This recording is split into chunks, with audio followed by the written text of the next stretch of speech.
Henry Ford, a staunch advocate for self-sufficiency and service over profit, had built his company on principles of continuous improvement and low prices.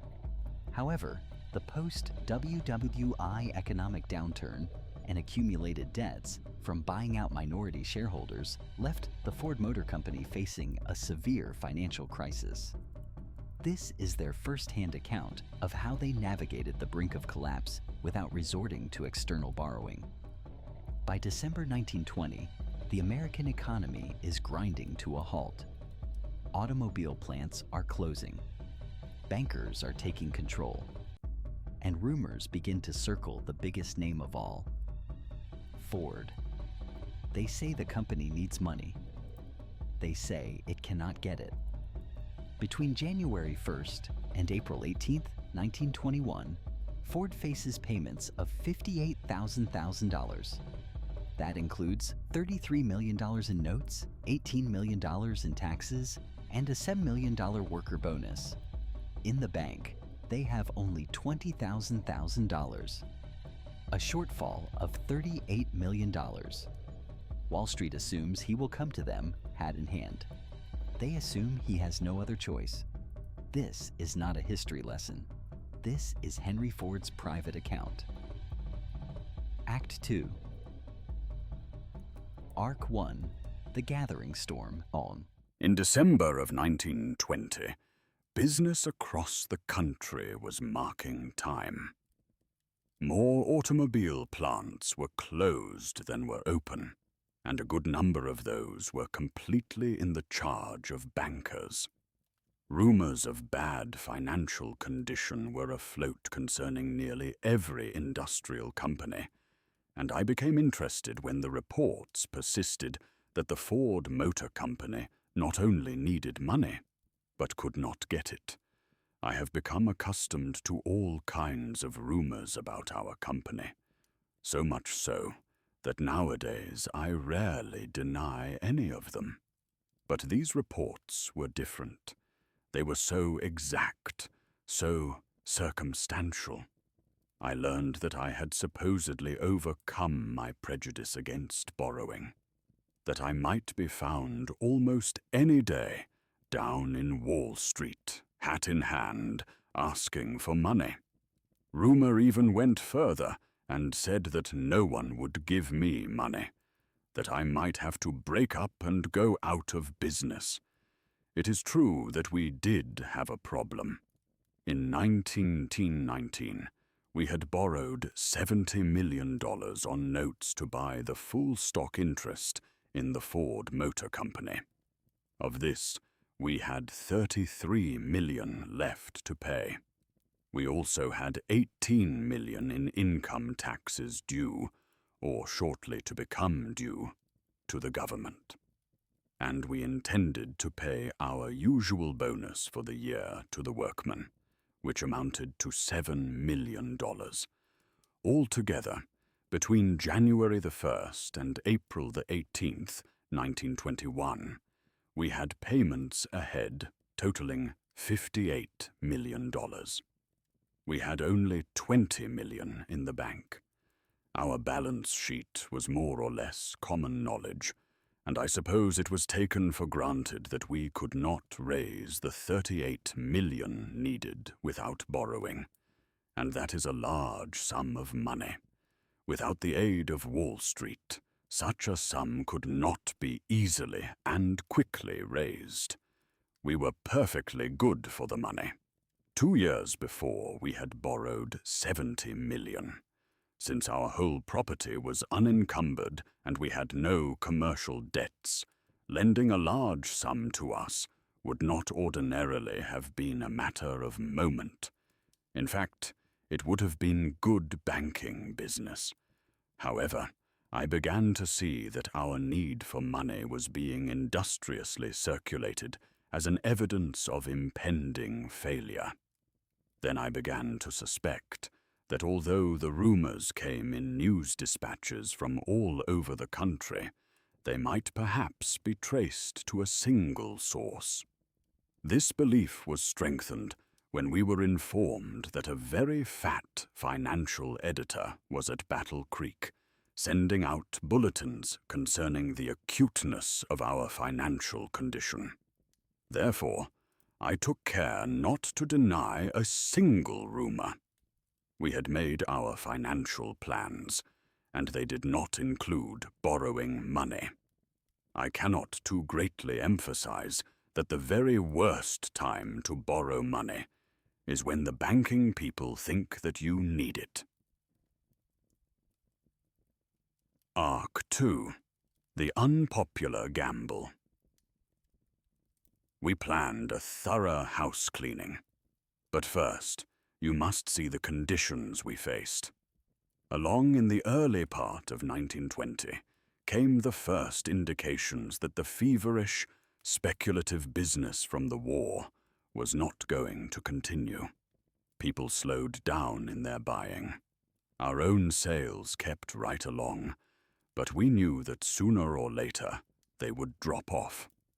I thought seriously of cutting prices, but the costs of manufacturing were out of control everywhere. Labor gave less and less in return for high wages. The suppliers of raw material refused even to think of coming back to Earth. The very plain warnings of the storm went quite unheeded. In June, our own sales began to be affected. They grew less and less each month, from June on until September. We had to do something to bring our product within the purchasing power of the public. And not only that, we had to do something drastic enough to demonstrate to the public that we were actually playing the game, and not just shamming. Therefore, in September, we cut the price of the touring car from $575 to $440. We cut the price far below the cost of production, for we were still making cars from stock bought at boom prices. The cut created a considerable sensation. We received a deal of criticism. It was said that we were disturbing conditions. That is exactly what we were trying to do.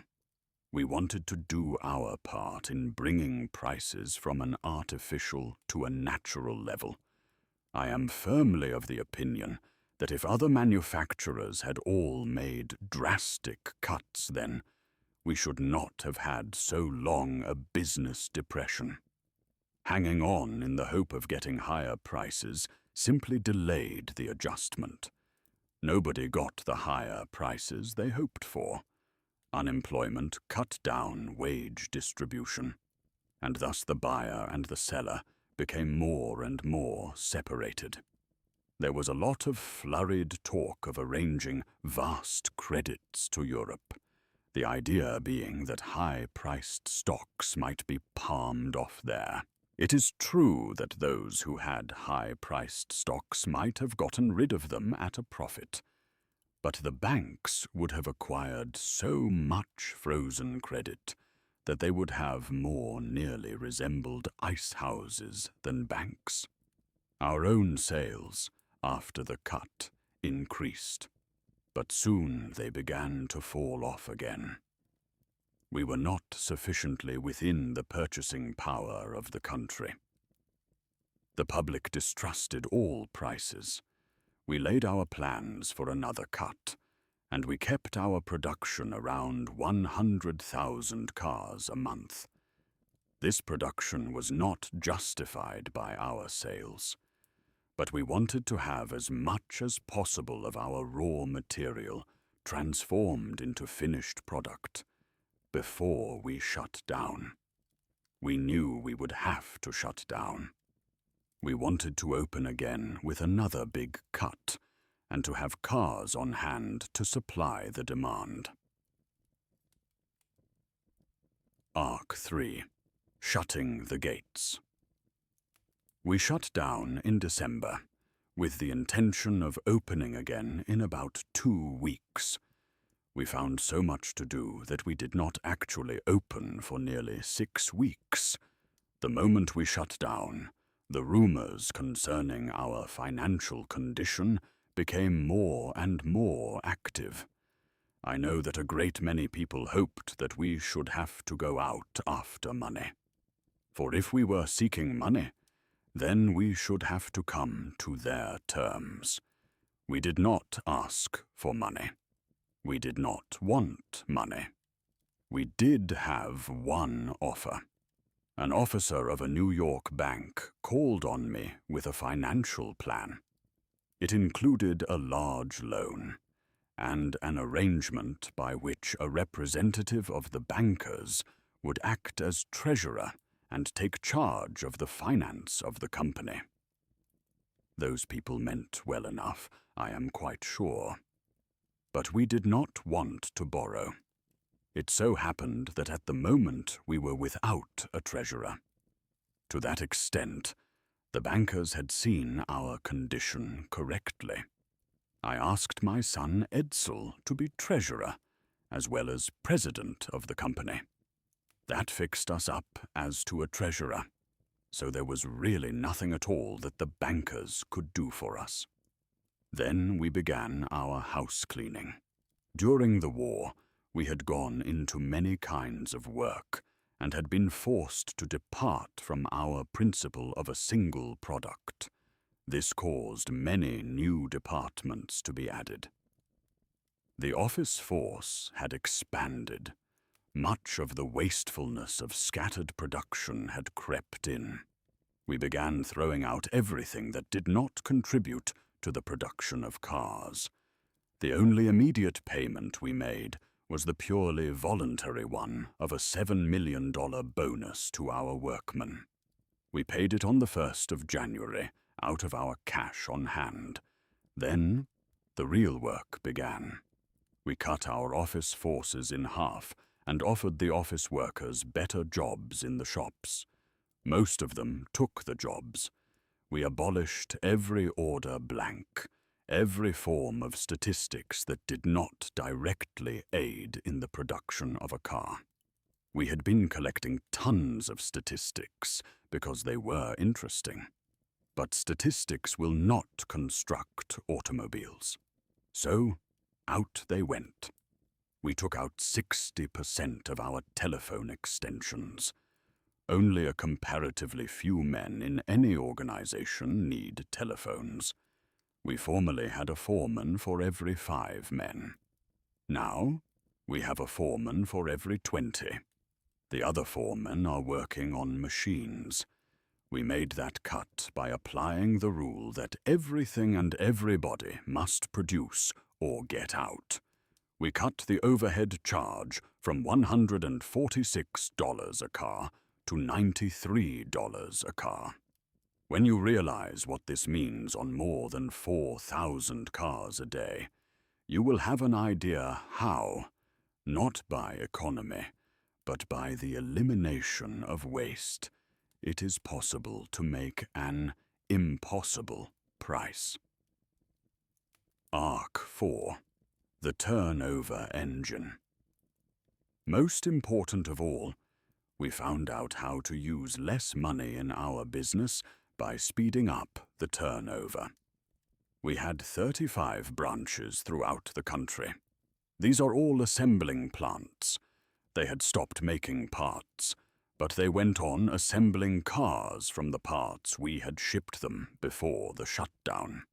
At the time of shutting down, we had practically no finished cars in Detroit. We had shipped out all the parts. We then shipped to each dealer, under his yearly quota, enough cars to cover about a month's sales.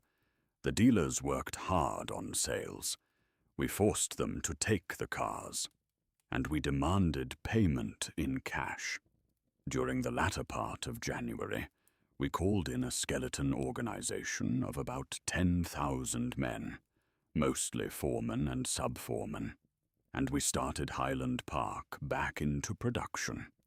We collected our foreign accounts and sold our byproducts, and in increasing the turnover rate, one of the most important factors was the Detroit, Toledo, and Ironton Railroad, which we purchased. The railroad took a large place in our scheme of economy. We discovered, after a little experimenting, that freight service could be improved sufficiently to reduce the cycle of manufacture from 22 days down to 14. That is, raw material could be bought, manufactured, and the finished product put into the hands of the distributor in 1/3 less time than before. We had been carrying an inventory of around $60 million to ensure production. Cutting down the time by 1/3 released $20 million of capital. Counting the finished inventory, we saved approximately $8 million more. We were able to release $28 million in capital and save the interest on that sum. On January the 1st, we had $20 million. On April 1st, we had $87,300,000, or $27,300,000 more than we needed to wipe out all our indebtedness. That is what boring into the business did for us. Now I have told all this not as an exploit, but to point out how a business may find resources within itself instead of borrowing. Arc 5. The Banker's Yoke. Suppose we had borrowed that $40 million. What would have happened? Should we have been better fitted to go on with our business, or worse fitted? If we had borrowed, we should not have been under the necessity of finding methods to cheapen production. The interest charge alone would have amounted to about $4 a car. Our cars would probably cost $100 more than they do. We should have a smaller production, for we could not have so many buyers. We should employ fewer men. In short, we should not be able to serve to the utmost. You will note that the financiers proposed to cure by lending money, not by bettering methods. They did not suggest putting in an engineer. They wanted to put in a treasurer. And that is the danger of having bankers in business. They think solely in terms of money. They think of a factory as a machine for making money, not goods. They want to watch the money, not the efficiency of production. They cannot comprehend that a business never stands still. It must go forward or go back. They regard a reduction in prices as a throwing away of profit, instead of as a building of business. Bankers play far too great a part in the conduct of industry. Most businessmen will privately admit that fact. They will seldom publicly admit it, because they are afraid of their bankers. It required less skill to make a fortune dealing in money than dealing in production. The average successful banker is by no means so intelligent and resourceful a man as the average successful businessman. Yet the banker, through his control of credit, practically controls the average businessman. It was not their industrial acumen that brought them into the management of industry. They were pushed there by the system itself. Therefore, I want to discover if we are operating under the best financial system. Money, after all, is extremely simple. It is a part of our transportation system. It is a method of conveying goods from one person to another.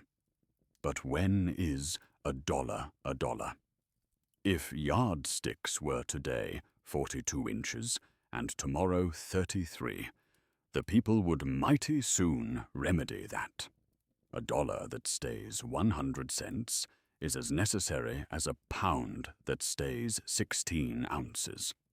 If financiers would deprive the gamblers in bank balances of the name of banker, and oust them from the place of influence, banking would be restored as the public service it ought to be. Banks will no longer be the masters of industry. They will be the servants of industry. Business will control money instead of money controlling business. Arc 6. A new kind of plenty. The cure of poverty is not in personal economy, but in better production. The thrift and economy ideas have been overworked. Economy is the rule of half-alive minds. It is better than waste, but it is not as good as use. What is more pitiable than a poor, pinched mind, clutching a few bits of metal? Economy is waste. It is waste of the juices of life. Everything was given to us to use. The worst sin we can commit against the things of our common life is to misuse them. Young men ought to invest rather than save. They ought to invest in themselves to increase their creative value. You are not saving when you prevent yourself from becoming more productive. The principle of use is the true guide. Use is positive, active, life-giving. The belief that an industrial country has to concentrate its industries is not, in my opinion, well-founded. That is only a stage in development. As we learn more, parts can be made under the best possible conditions. And these best conditions for employees are also the best for manufacturing. At Northville, we have a little factory making valves. The skill is in the machine. The people of the countryside can work in the plant part of the time, and on the farm part of the time. The plant power is derived from water. We are building another plant at Flat Rock. We have dammed the river. The dam serves as a bridge for our railroad and a road for the public. We will make our glass there. The men will have plots of ground or farms, as well as their jobs in the factory. There we shall have the combination of agriculture and industrialism, and the entire absence of the evils of concentration. A great deal of our unrest today is the result of unnatural modes of life. Men who do the same thing continuously, shut away from the sun, are hardly to be blamed if they see matters in a distorted light. What is there in life that should hamper normal and wholesome modes of living?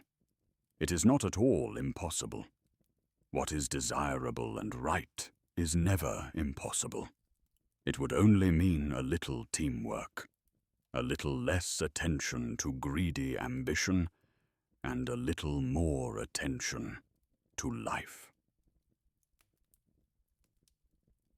Act 3. Ford didn't just survive, he emerged from the crisis of 1921 stronger, completely debt-free, and in total control of a leaner, faster, more profitable company. He had faced down Wall Street and won on his own terms. His methods of waste elimination and accelerated turnover became the gospel of 20th century manufacturing. But his victory was also a testament to absolute, centralized control. A system where everything and everyone must produce or get out. This is not a history lesson. This is his private testament. Act 2. The document. Story. Arc 1. The Gospel of Production. I will not be what is called a philanthropist. I will not give with one hand and take away with the other. A business that is not profitable is not a business at all, but a business that makes nothing but money is a poor kind of business. The purpose of a company must be to give service. It is a belief I have held since the very beginning, that we are on this earth to do work, to make things that are useful to people, at a price that more people can afford. Money is a natural result of service, but it is never the goal. It is a tool. It is like the fuel for a furnace. You need it, but you do not worship it. You use it to make the fires of production burn hotter. We have seen a kind of business that thinks only of the bottom line. It says, "How little can I give for my money?" It seeks to corner markets, to restrict trade, to squeeze the last penny from the customer and the worker. That is not business. That is, at its best, a kind of respectable gambling, and at its worst, a form of piracy. My ambition has always been to make more, to sell for less, and to pay higher wages. It sounds like a contradiction, but it is the simplest logic. The more you pay your workers, the more they can buy. Not just our cars, but all things. A market is not a fixed thing.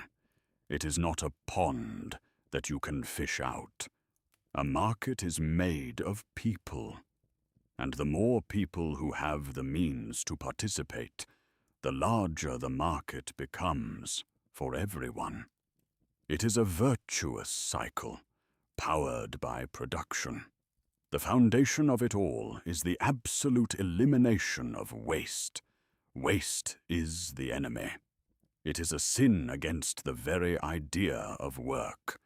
We hunt it down in every corner of our operations.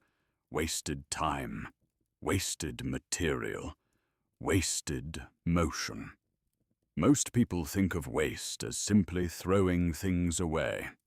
That is the least of it.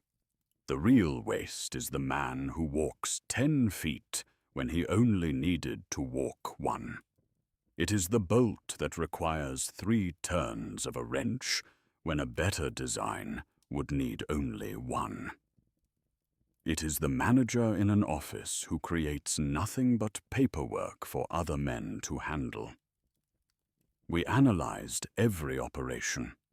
We timed them with a stopwatch, not to drive the men harder, but to make their work easier, smoother. Why should a man have to bend down to pick up a part 1,000 times a day? Raise the work to the man. Why should he have to search for his tools? Place them exactly where he will need them, in the order he will use them. We found that by simply rearranging the work, we could cut the effort in half, and then in half again. The man produces more, but he is less tired at the end of the day. That is the beginning of real engineering. People confuse this with a lack of humanity. They see the system and think we have forgotten the man. It is the opposite. A poorly organized factory is the most inhumane thing of all. It steals a man's energy, his time, and his spirit for nothing. It asks him to give his life's effort in the most inefficient way possible. Our system is designed to get the absolute most out of the machinery and the materials, so that we can ask for only the most productive, and therefore the most valuable, effort from the man. We want his mind, not just his muscle. Any man who is doing a job that a machine could do is a man being wasted. This principle of service, of eliminating waste, of a constantly improving process, is not just about making cars. It is a philosophy that can be applied to anything. It is the key to a prosperity that has no natural limit, but it requires a new way of thinking, a new kind of worker, and a new kind of wage. Story Arc 2, The price of a man. On the 12th of January, 1914, we announced that the minimum wage for any man in our plant would be $5 a day. The world was astonished. We were paying, on average, about $2.34. We nearly doubled it overnight. The very next morning, a crowd of 10,000 men gathered outside the gates of our Highland Park plant. It was a cold, bitter day. They came from all over. They clogged the streets. They were desperate for work, for a wage that was not just a living, but a life. We had intended it as an act of shared prosperity, a profit-sharing plan. We could afford it. Our production methods had become so efficient that our profits were, frankly, embarrassing. It was not charity. It was an investment in our own workforce and our own market. But we were not prepared for the sheer force of the response. The crowd grew larger every day. We had to turn fire hoses on them in the freezing weather to disperse them, not out of cruelty, but out of desperation. The situation was becoming a riot. The Wall Street Journal called the plan an economic crime. Other industrialists said we would ruin the labor market. They said it was impossible, that we would go bankrupt. They did not understand. They saw the wage as a cost. I saw it as a cornerstone. But the $5 wage was not unconditional. This was the part the world did not understand. It was not just for a day's work. It was for a certain kind of man, living a certain kind of life. We had to ensure our investment was not wasted. So, we established what we called the sociological department. Some called it the education department. It was staffed by 100 investigators. Their job was to visit the homes of every single worker eligible for the $5 day. They had a list of questions. Was the house clean? Were the children in school? Did the man drink to excess? Did he gamble? Did he have a savings account? Was his wife a good homemaker? We were looking for thrift, for sobriety, for stability. If a man's life was not in order, he did not get the full wage. He got the old wage, and he was put on probation. An investigator would be assigned to him. He would be taught how to manage his money, how to keep his home, how to live. His wife would be taught how to cook, how to clean. It was intrusive. I know that. But was it more intrusive than the poverty we were trying to eliminate? What good is $5 a day if it is poured into a saloon or a gambling den? It had to build a man. It had to build a family. We had classes to teach our immigrant workers English. We had financial advisors. We had a health service. We were, in effect, building a new kind of citizen. The results were plain. Within 2 years, our workers had more than $13 million in savings accounts. They bought homes. They became part of the middle class they were helping to build. The turnover in our labor force practically vanished. Before the $5 day, we had to hire over 50,000 men a year just to maintain a workforce of 14,000. Men would quit after a few weeks, a few days. The work was hard, monotonous. After the new wage, everyone wanted to stay. Our productivity soared. The man who is worried about debt, about his family, about his future, cannot give his full attention to his work. The man who sees his work as a path to a better life becomes a partner in the enterprise. He looks for ways to improve his job. He takes pride in it. The critics were silenced by the results. The economic crime became the new standard that every other manufacturer had to chase. We had proven that treating men well was not an expense. It was the most profitable investment we ever made, but it required a system, a total system of work and of life.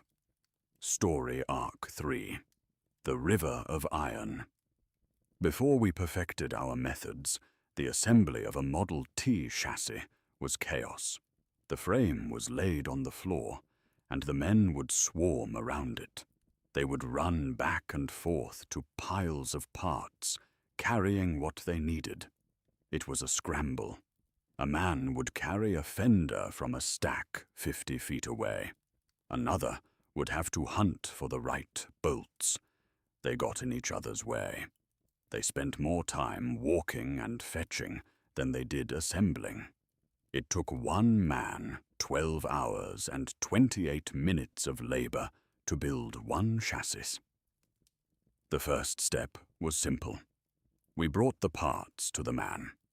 We laid out the components in the order they would be used, right beside the stationary frame. That alone cut the time significantly. But the men still had to move from one task to the next around the car. The car was still, and the men moved. The great idea, the true breakthrough, was to reverse this. The man would stand still, and the work would come to him. We started with small things. The flywheel magneto, a simple component. Before, one man would build it from start to finish. It took him 20 minutes. We broke the process down into 29 separate operations. We set up a line of men along a bench. One man would perform one tiny task and push the component to the next man. The time dropped to 13 minutes. Then we raised the height of the line, made it a moving belt. The time dropped to 7 minutes, then 5. The men did not have to think. They did not have to move their feet.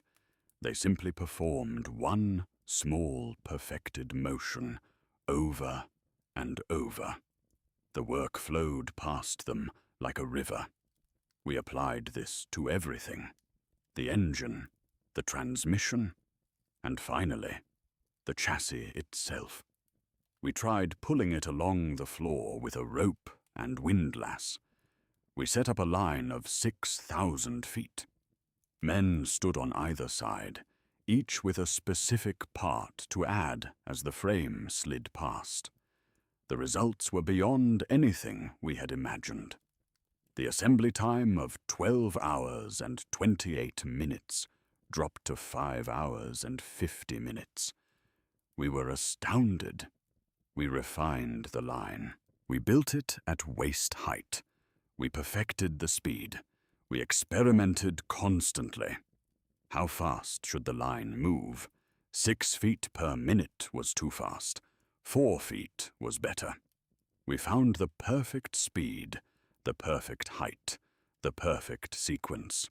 The 12 hours and 28 minutes became 93 minutes. From nearly a full day's work to less than the time it takes to watch a play. The work came to the man. The man did not have to take a single step. He had one task to do. The right part was delivered to him at the right time, in the right place. He did not have to stoop or bend. He was as much a part of the machine as any gear or piston. Some said this was monotonous, soul-crushing work. And it is. It is for some men. For others, it is a relief. Not everyone is a craftsman. Not everyone wants the responsibility of a complex job. Many men want a job that is safe, predictable, and that pays them well enough to live their real life outside the factory. We are not all born to be artists or inventors. Most of us are born to do the day's work. The system must be designed for the majority, not the exception. The assembly line is that system. It takes ordinary men and allows them to produce an extraordinary result. It is a river of iron flowing through the factory, carrying prosperity with it. It cannot be stopped. It can only be made to flow faster, wider, and to more people. That is the logic of the line. It has no sentiment. It has only speed and order. Story Arc 4. The Machine Outside the Walls. I have no patience for charity, or what is commonly called charity. It is a blight. It is a drug that allows the patient to feel better, but which does not cure the disease. The disease is idleness. The cure is work. The professional philanthropist is a parasite.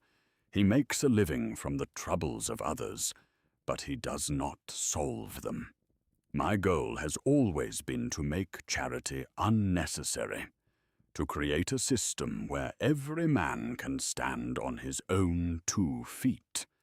This is why we set a policy of hiring the handicapped, not from pity, but because it was good business.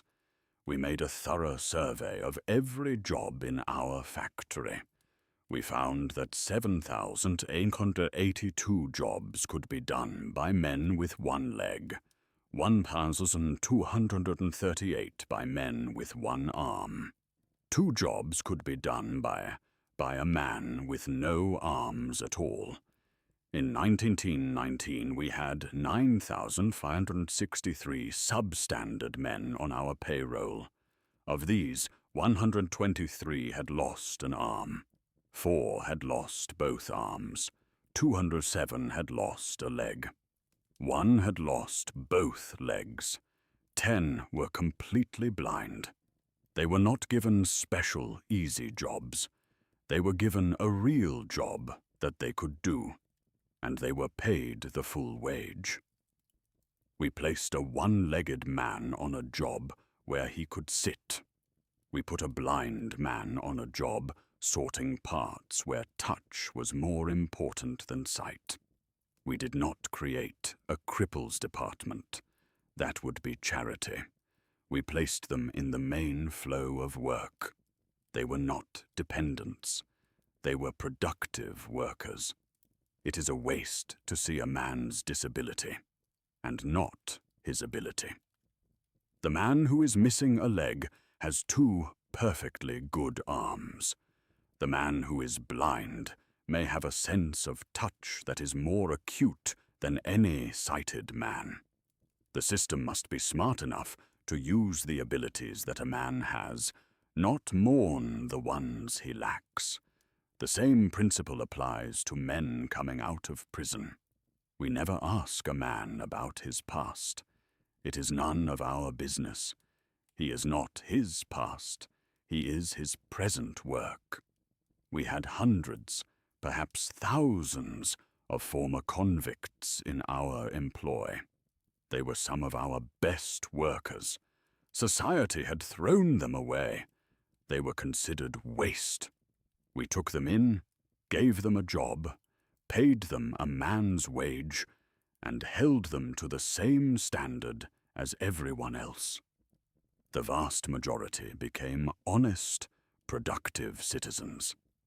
Work is a better reformer than any prison. The principles are always the same. Find the waste, eliminate it, put everything and everyone to their highest and best use. It works for steel. It works for money. And it works for men. This is not a theory. We have done it. We have the records. We have the men. I believe this system can be applied to the entire nation, to our farms, our railroads, our natural resources. We want to take over the government's stalled project at Muscle Shoals to build a city a mile wide and 75 miles long. A city without slums, powered by clean electricity, organized by the same logic as our factories. We can remake this country. We can eliminate poverty. We can end the waste of our soil, our forests, our people.